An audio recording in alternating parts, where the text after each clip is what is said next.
Top of the day to you. This is Esther Davis. Thank you so much for joining us on our Part 2 series, Diabetes, Living with Diabetes. And we're talking to a diabetic. We have been talking to him for a couple of weeks now. It's Larry Boggs is still my guest. This is Part 2. We hope you did not miss Part 1 of this series because the information is totally incredible, absolutely invaluable. On this portion of diabetes, we're going to actually talk about diabetes 1, diabetes 2. We're going to talk a lot about diabetes in children because now we have a second generation that we are just a little afraid may not have the same quality of life that we are having as an older generation. Welcome back, my great guest, Mr. Larry Boggs. Thank you. Thank you. Are you having a good time? Absolutely. Do you like sharing your information that, do you like what you do? I preach it every time I talk to anybody. You really do. You preach it all of the time. And we're just, again, delighted that you would do this because one of the things that's very important is that we can have a specialist on, we can get doctors on, but there's something a bit different about someone who has been living with diabetes for a long period of time, who has a goal, and your goal is not to have any of the complications. That is correct. That is correct. To live with it and not have any of the complications. So, we're just going to go over a couple of things that we did last time. We started with your diagnosis, right? Correct. And the fact that you got just gangbusters into diagnosing yourself and seeing what you had to do and what was expected of you, and you hired an endocrinologist. Did I say that right this time? Correct. I did say it right? Endocrinologist. Endocrinologist. And your consensus is that everybody should have one. That's everybody correct. that is diagnosed with diabetes should have one. That is correct. Okay. And you told me last week about the differences between a regular doctor and an endocrinologist. They want to know how many times you do your testing. They want to know about your blood. Did I keep all of that and comprehend that correctly? Roughly? Pretty much. Pretty much. Okay. Now, going back to the Larry Boggs portion of our story. Now you're into your diabetes. You've settled into it fairly good. You and your wife are doing a great job. Correct. And do you start doing anything differently? Does anything change? Things change for me every day. Like what? Every day I do things different than I would have prior to a diagnosis of diabetes. Like what?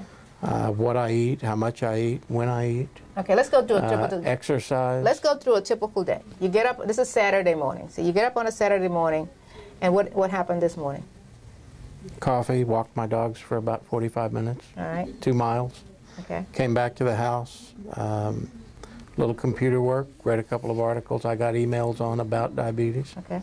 I had a light breakfast, 2 pieces of toast. Okay. Dry toast, egg. No jelly, no butter, da-da-da-da-da? I use Smart Balance butter, so okay. Doesn't have any hydrogenated fat in it. All right. I read food labels every time I turn around now. But back to this morning. About 7:45, I proceeded to put my shorts and T-shirt on and my tennis shoes. Mm-hmm. I did 3 miles on the treadmill. So now you walk the dog for 40 minutes, the Correct. dogs.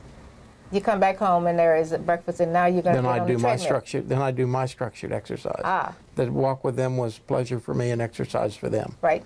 I didn't walk fast enough to generate the heart rate and the okay. calorie burn that I needed to. And what do you need to be? What is your calorie weight need to be? Typically an hour on the treadmill, I'll burn 800 calories. I'll do 4 miles an hour with, this morning I did 3.2. And what is your heart rate? What do you have to get? What do you want to get your heart rate up to? I want it to average 128 for the entire hour. Is that a little aggressive? I mean, I exercise. Probably. But Probably. Well, I exercise. My heart rate, I don't think, gets up to 128. But I tend to be a little aggressive with everything. All right.